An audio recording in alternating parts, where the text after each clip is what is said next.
Y decimos de entrada la cueva de Alí Baba o santuario del cristianismo. Su género es realmente la entrada de nuestro tema. Y desde luego tratamos el encierro de los cardenales que están en este momento en el centro de la duda y de la corrupción. Hablamos de religiosos de buena fe, hablamos de algunos que son clasificados como malandros y otros definitivamente pervertidos pederastas. Haciendo referencia de lo que viene siendo la cueva de Alí Baba y en este caso el santuario más grande del cristianismo, hablamos de 40, que es lo que en parte habla, pues esa, digamos, fantasía de la cueva, y el resto 77 aproximadamente se consideran entre 112 y 117 los religiosos que en la duda elegirán a un santo. Gregorio X se fue por la elección humana por encima de la de Dios. Para él no había otra forma, digamos, de poder dar continuidad al papado si no era por la elección humana. Y ahí los cónclaves, la forma en que hoy están metidos en una encrucijada cada uno, digamos, de los cardenales.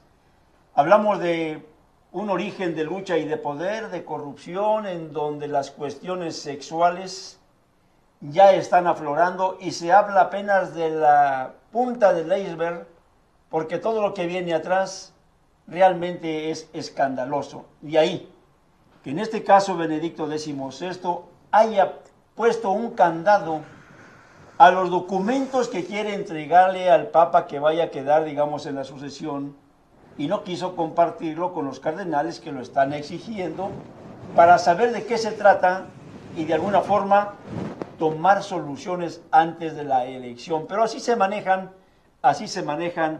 en el Vaticano los sacerdotes. Hubo una declaración que llama nuestra atención y ya lo estaremos tratando en su momento, Esther Castellanos, sobre que los demonios se pasean en los corredores del famoso Vaticano. Bueno, bienvenida, Esther Castellanos. Antes de dar inicio a nuestro programa, ¿cómo has estado? ¡Qué milagro!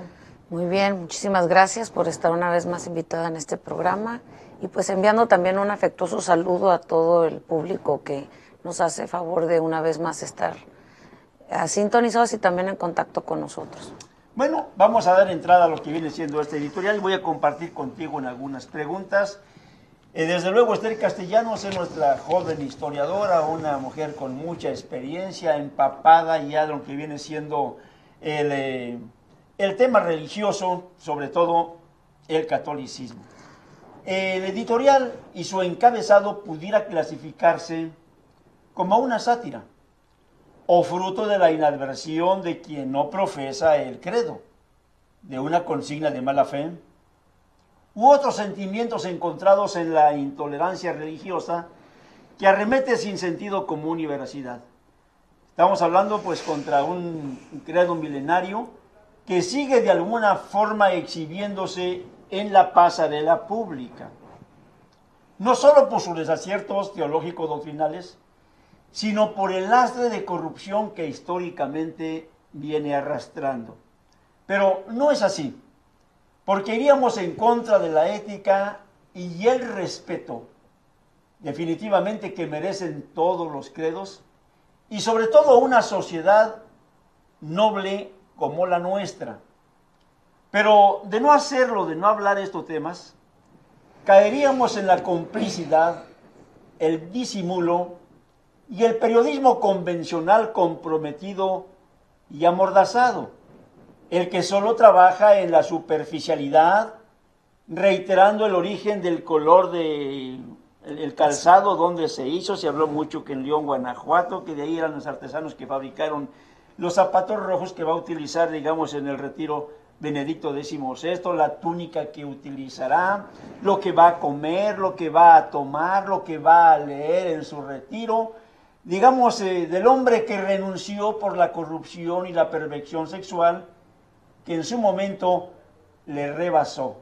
Medios de televisión, radio y prensa escrita que terminan magnificando y enalteciendo como valiente la medrosa huida, antes que exhibir como lo hacen en sus investigaciones de los reporteros Esther Castellanos. A veces admira uno realmente el trabajo que desarrollan los investigadores de las televisoras, y pareciera ser la pura verdad en el aspecto de todos aquellos temas que a ellos convienen y interesen, en donde tratan de ir al fondo para presionar, para de alguna forma golpear, lograr objetivos, tener el control de muchos aspectos, digamos, del periodismo.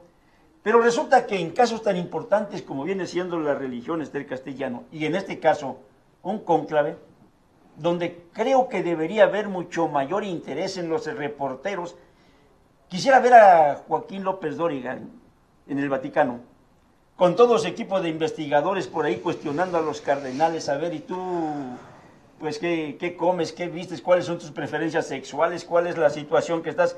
Quisiera verlo haciendo ese trabajo, pero pareciera ser, Esther Castellanos, que ese tipo de periodismo no existe para ellos. ¿Cuál sería tu punto de vista en este aspecto? Pues mi punto de vista sería el siguiente. Es lógico que precisamente por lo que hay alrededor de esta renuncia, es lógico que, a mi ver, a título personal, considero que se está de alguna manera desviando la atención. Usted mencionaba hace unos momentos de que pues se da énfasis hasta inclusive, hace unos días veía uno de los reportajes a los apartamentos papales como eran, qué comía, con quiénes comía.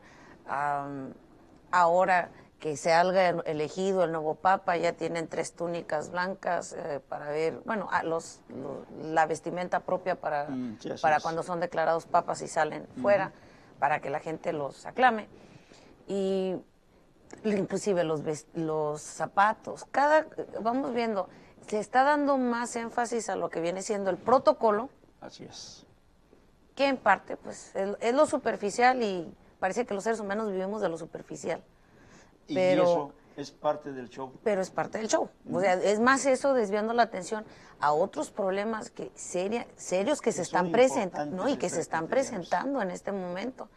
Fíjate que en este sentido nuestro compromiso definitivamente es con la verdad. Y se coloca por encima de esa bajeza, vamos a llamarle periodística.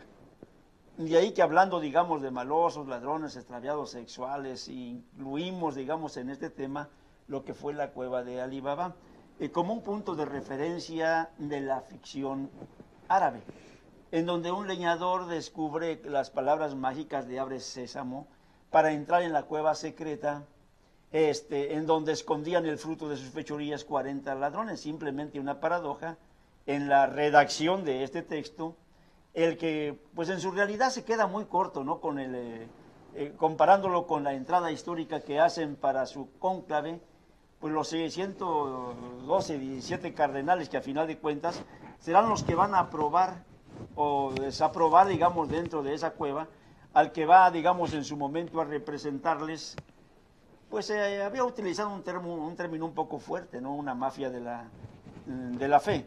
Bueno, en este aspecto, Esther Castellanos, yo creo que sí es preocupante para la sociedad,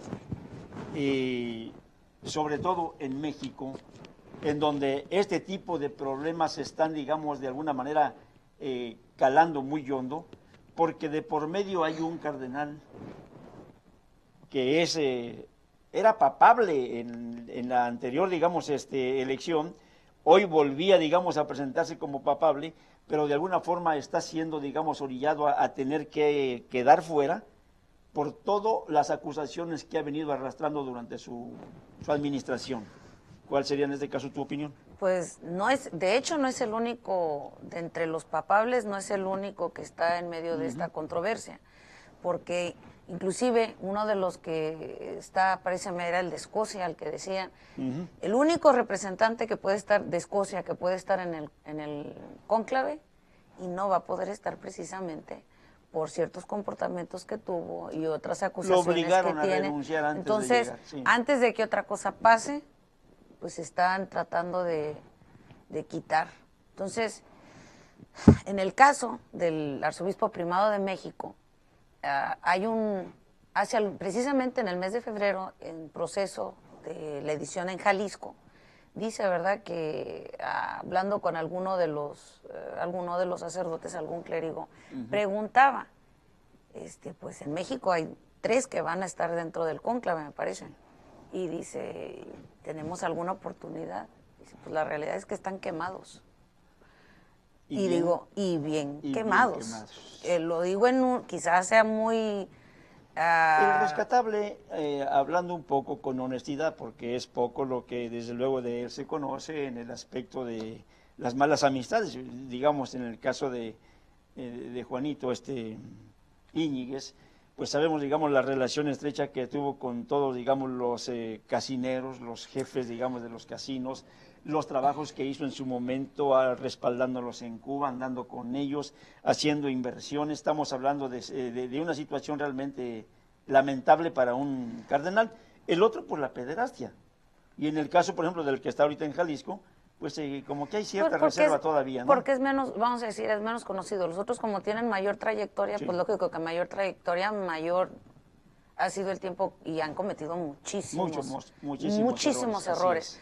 Entonces, en las palabras que se usaban, bueno, están quemados, es decir, de alguna manera descalificados automáticamente.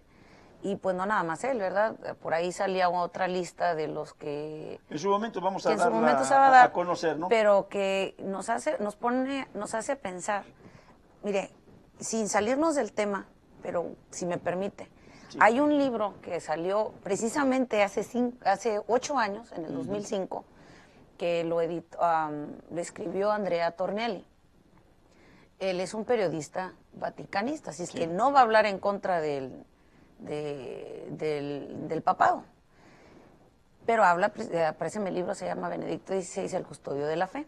Era una biografía, vamos a decir de alguna manera autorizada, porque no habló nada malo de él, sino se concretó en lo que fue su elección, en lo que había sido su vida anterior. Pero hubo algo que me llamó muchísimo la atención al principio del libro, donde dice que 13 años antes de que se abriera el cónclave en el 2005, y estamos hablando que fue 12, 13 años antes de que muriera Juan Pablo II, ya estaban en pláticas y era el rumor entre los cardenales quiénes podían ser los papables. Y estamos hablando que ellos ya esperaban la muerte de Juan Pablo II muchísimos años antes, a raíz de esa declaración que él hizo de que tenía cáncer en uno de sus intestinos. A raíz de esa declaración que él hizo en una ocasión ante toda la feligresía y que rogaba de sus oraciones, qué curioso que empezaron todos, ahora sí como a veces se dice, ¿verdad? Todavía no estaba ni muerto y ya estaban viendo quiénes podían ser los candidatos. Dijo, con lo que no contaban es que Juan Pablo II vivió más años y a muchos de ellos los enterró.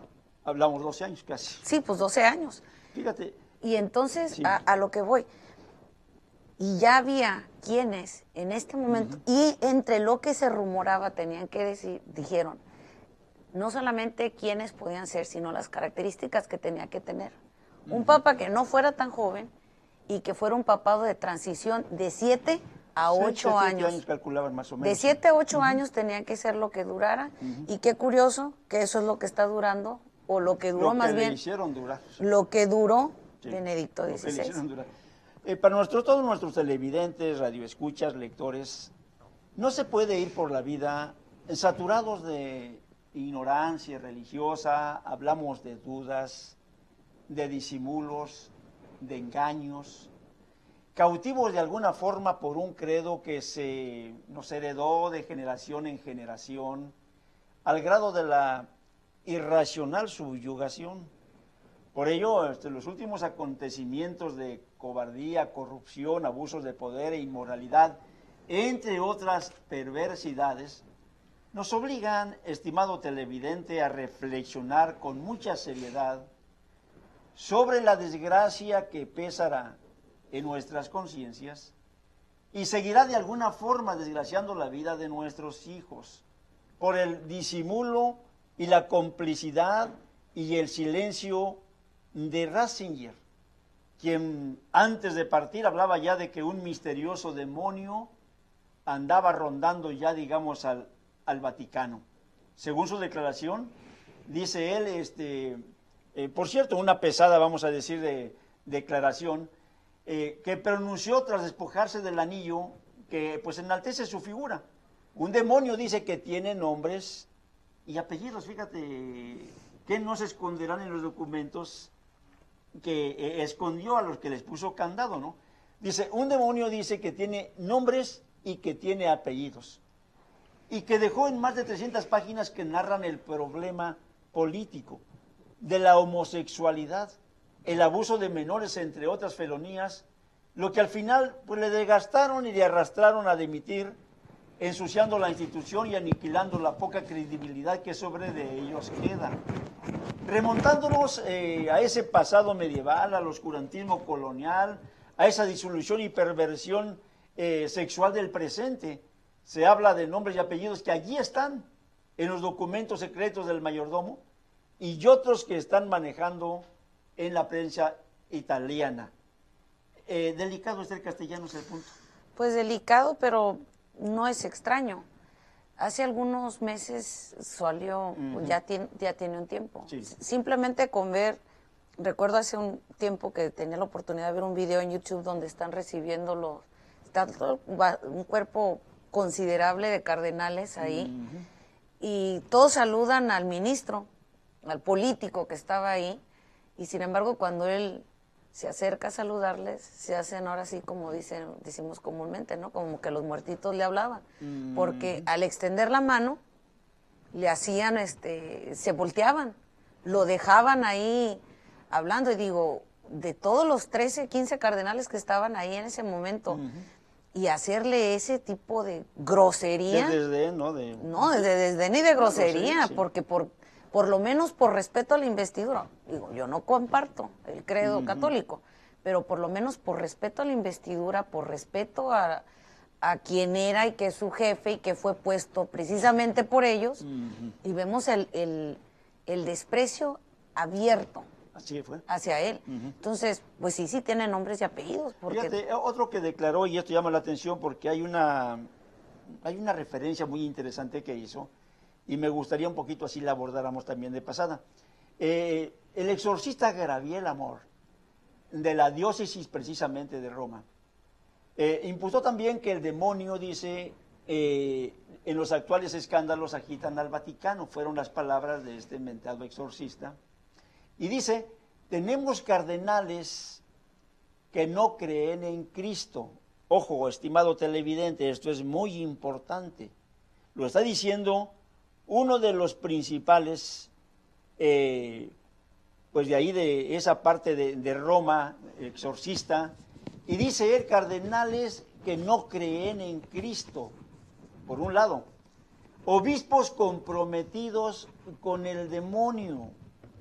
Ha afirmado, según él, en estos momentos es posible sentir el mal olor del humo de Satanás en los locales sagrados del Vaticano.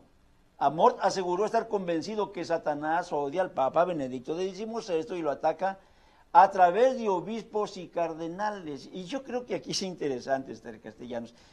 Si a lo mejor Hugo, que acaba de fallecer el presidente venezolano, hubiera estado en esos lugares, también se volvió a persignar. Hubiera remarcado lo que hizo en la ONU, ¿no? Cuando dice, un día antes se presentó el presidente George Bush y dice el otro día, todavía huele aquí, dice, azufre, dice, aquí estuvo el demonio.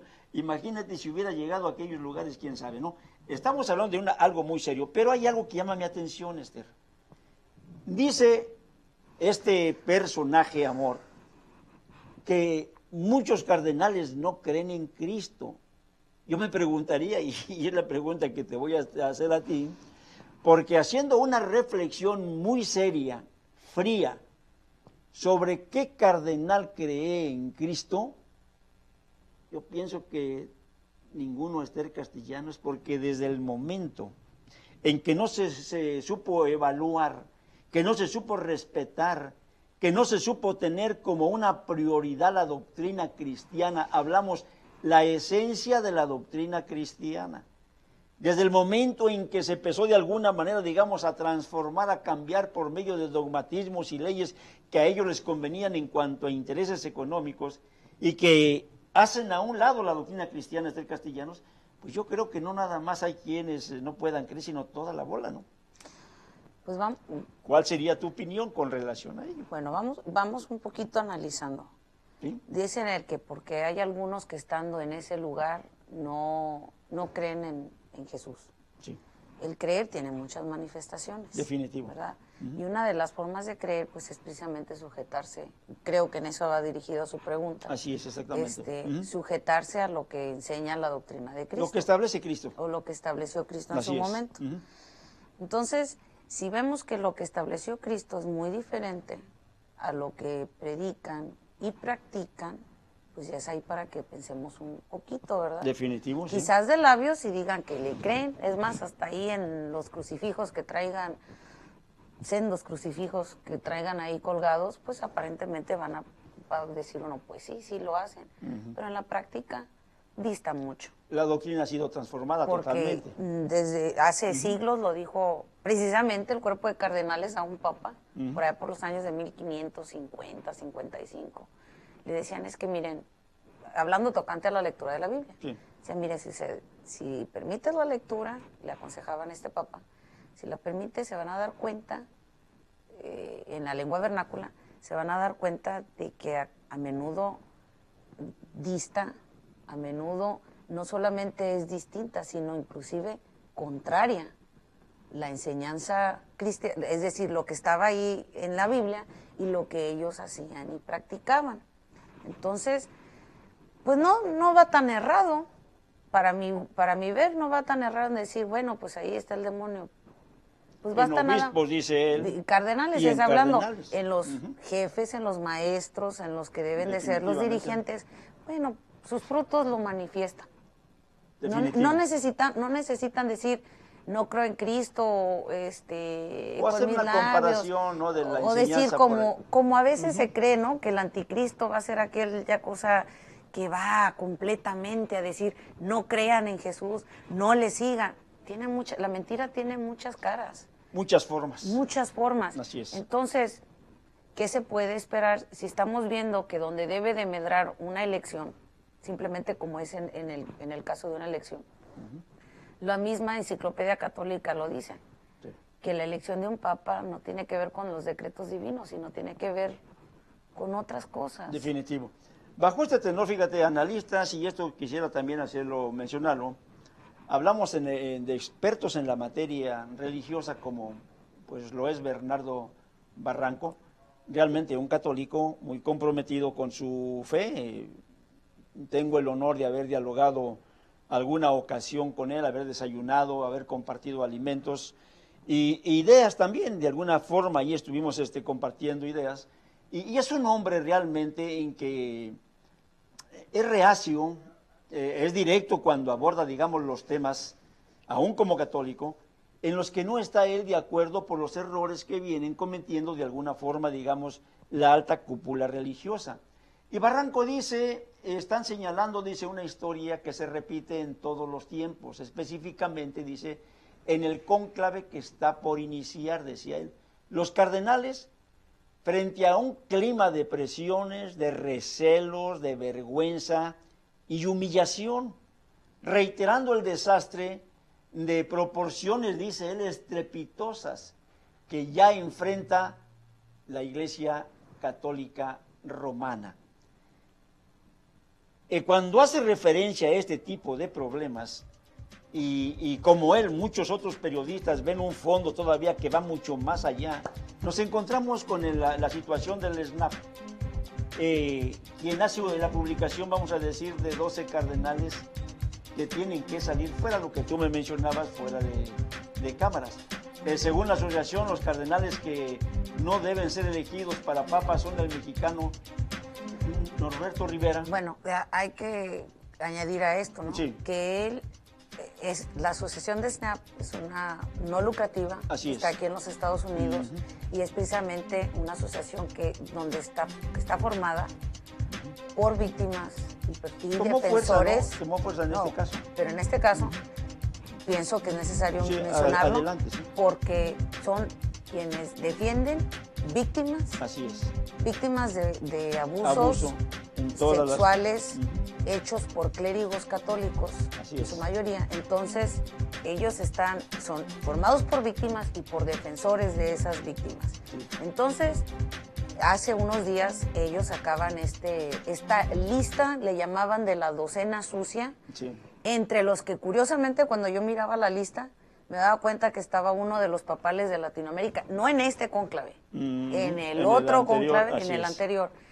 Y es entre la lista, por los que decíamos que estaban quemados, está Norberto Rivera, que representa a México, el hondureño Oscar Rodríguez Madariaga, el estadounidense Timothy Dolan, cardenal en Nueva York, Daniel World de Washington, Sean O'Malley de Boston, el argentino Leonardo Sandri, y también pues están Angelo Scola, que es el que está encargado en Milán, Tarcisio Bertone, que es el camarlengo, o sea, uno de los más importantes, el australiano George Pell, el checo Dominic Duca, el canadiense Mark Olouet y el ganés Peter Turkson.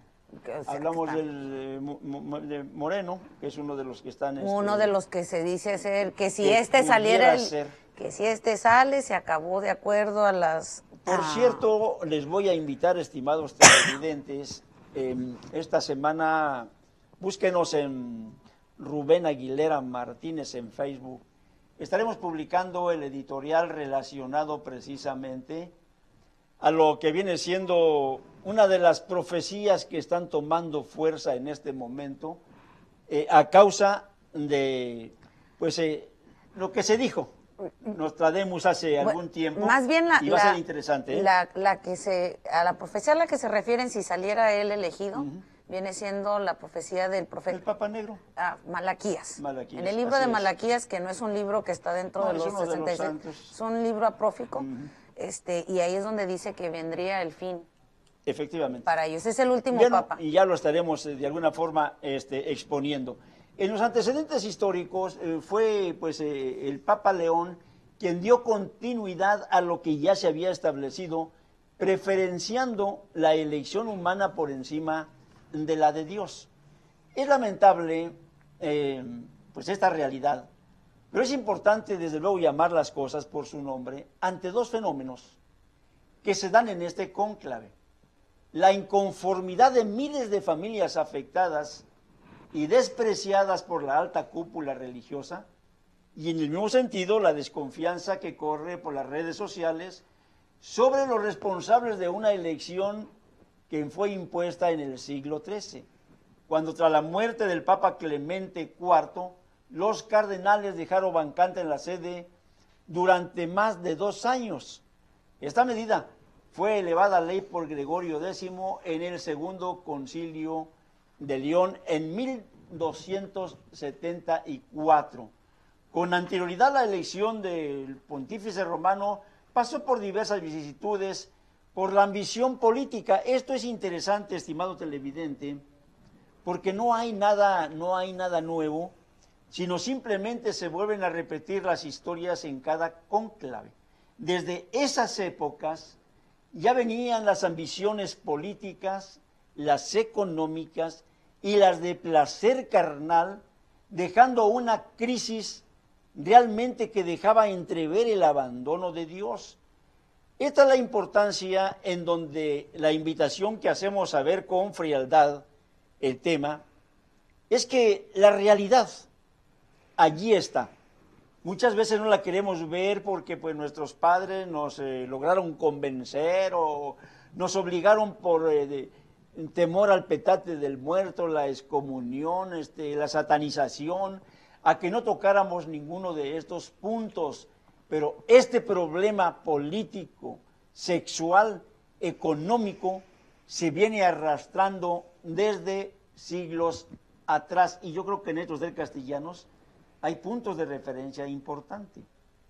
Has mencionado tú, por ejemplo, algunos de ellos en donde incluso el mismo, Papa tenía relaciones, con sus hijas. Hablamos de un incesto marcado en la historia que deja, muchísimo que desear y que pensar, Castellanos. Hablar sobre la historia del Papa, pues, de los papas, es hablar de muchísimos.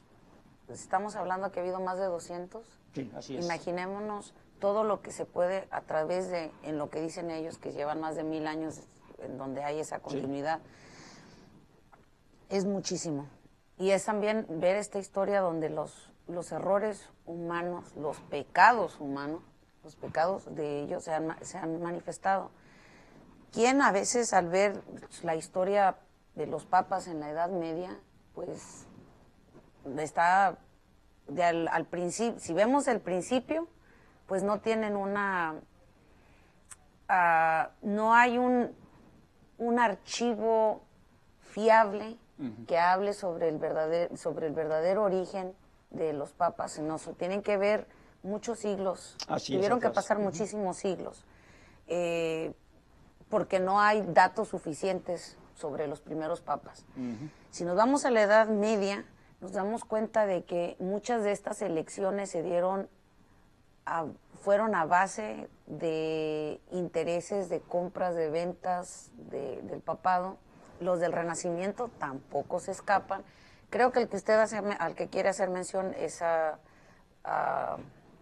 Alejandro VI, conocido como el Papa, a Rodrigo Borgia. Rodrigo Borgia. A Rodrigo Borgia, ¿verdad? Efectivamente. Que no es el único, porque si vemos en la historia de los papas nos vamos a dar cuenta de que, aunque es el que está documentado, de que cometió incestos, de que compró la silla papal, de que enriqueció a su familia, no es el único caso. El único caso, así es, sí. O sea, los casos son muchísimos. Pero quisiera hacer una observación en un detalle que usted mencionaba. Sí. No fue León X el que empieza a estipular después de una ausencia de 2 años. Ya lo aclaramos. Quisiera mencionar lo siguiente. A partir de Clemente IV, cuando Clemente IV muere, termina su pontificado en noviembre 29 de 1268, de él al tiempo de Gregorio X, que es elegido hasta septiembre 1 de 1271, son casi 2 años. Sí. Entonces, por esos 2 años en los que no se ponían de acuerdo y que la ciudad de Roma estaba siendo saqueada, está este episodio en la ciudad de Viterbo, en Italia, donde se tuvieron que, además no, el gobernante tuvo que encerrar a los cardenales y someterlos, quitarles el techo ahora sí que se empaparon, pero a causa de una lluvia, y tuvieron que pues elegir un papa. ¿Qué hace en su momento Gregorio X? Pues él es el primero que empieza a hacer estas reformas para la elección de un papa. Así fue. Y los requisitos son múltiples. Desde en el tiempo de él, de que tenían, vamos a hacer que son los primeros cónclaves formalmente como los conocemos el día de hoy. ¿Qué pasa en esos cónclaves? Tenían, por ejemplo, que irles bajando su ración de comida, hasta dejarlo solamente con agua a presión, así fue. Y vino, para que precisamente no se tardaran tanto tiempo en elegir. El que menciona usted, por ejemplo, el caso de León X, pues él tuvo unas palabras, quedó una frase en algunos libros de historia, donde él dijo: Dios nos ha dado el papado, disfrutémoslo. Y se la tomó muy a pecho, porque fue un hombre que se entregó a los deseos de su carne, que todo fue menos un hombre de Dios. Me refiero a un hombre dedicado a las cosas de Dios, porque él era de los Medici, se encargó de enriquecer a su familia. Es cierto, las artes del Renacimiento florecieron en su época grandiosamente porque él le gustaba rodearse de lo bueno. Y dentro de lo bueno que él se rodeó, pues también era aficionado a tener muchísimos desórdenes sexuales, es decir, se dio vuelo. Como decía Monseñor Rodríguez Guillén, vaya que si he, dice él, comido y vivido como un monseñor, ¿no? Vamos a ir a un corte, estimado televidente, y regresamos con la segunda y última parte. Vienen puntos muy interesantes, le invitamos a que siga con nosotros a través de Claro y Oscuro. Regresamos en un momento.